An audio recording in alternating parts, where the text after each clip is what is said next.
നമുക്ക് മത്തങ്ങ പരിപ്പ് എരിശ്ശേരി എങ്ങനെ ഉണ്ടാക്കണമെന്ന് നോക്കാം.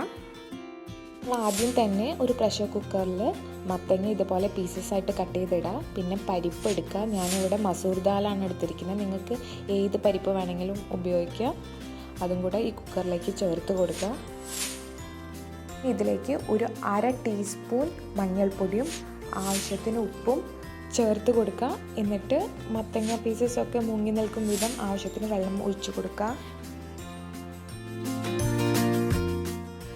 നന്നായിട്ട് മിക്സ് ചെയ്യുക. എന്നിട്ട് അടച്ചു വെച്ച് നമുക്ക് പ്രഷർ കുക്ക് ചെയ്തെടുക്കാം. ഇനി നമുക്ക് തേങ്ങ അരച്ചെടുക്കാം. അപ്പോൾ അതിന് വേണ്ടിയിട്ട് ഞാനിവിടെ ഒരു 5 ടേബിൾ സ്പൂൺസ് ചിരകിയ തേങ്ങ എടുത്തിട്ടുണ്ട്. അതേപോലെ 1/2 ടീസ്പൂൺ ജീരകം എടുത്തിട്ടുണ്ട്. 2 പച്ചമുളക് എടുത്തിട്ടുണ്ട്. നല്ല ഫൈൻ പേസ്റ്റായിട്ട് അരച്ചെടുത്തിട്ടുണ്ട്.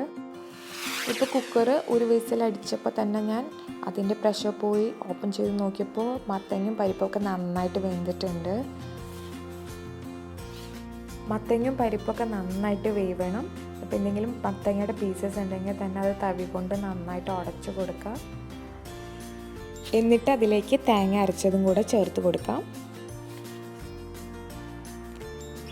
നന്നായിട്ട് മിക്സ് ചെയ്ത് കൊടുക്കുക. എന്നിട്ട് ഈ അരപ്പൊക്കെ നന്നായിട്ട് വേവുന്ന വരെ നമുക്ക് കുക്ക് ചെയ്തെടുക്കാം.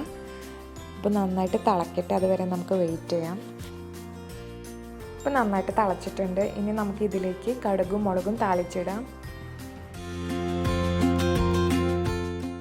ഒരു ചട്ടി വെച്ച് കൊടുക്കുക. അത് ചൂടാകുമ്പോൾ അതിലേക്ക് ഒരു 2 ടേബിൾ സ്പൂൺസ് വെളിച്ചെണ്ണ ചേർത്ത് കൊടുക്കുക.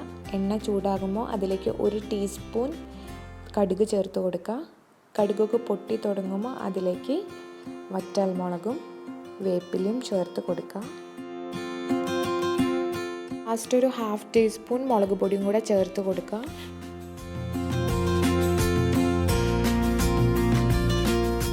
ഈ താളിച്ചത് നമുക്ക് ഒഴിച്ചു കൊടുക്കുക. അങ്ങനെ നമ്മുടെ മത്തങ്ങ പരിപ്പ് എരിശ്ശേരി റെഡി ആയിട്ടുണ്ട്. നല്ല സിമ്പിൾ റെസിപ്പിയാണ്. നിങ്ങളെല്ലാവരും ട്രൈ ചെയ്ത് നോക്കണം. ഇഷ്ടപ്പെട്ടിട്ടുണ്ടെങ്കിൽ വീഡിയോ ലൈക്ക് ചെയ്യണം, ചാനൽ സബ്സ്ക്രൈബ് ചെയ്യണം. Thank you.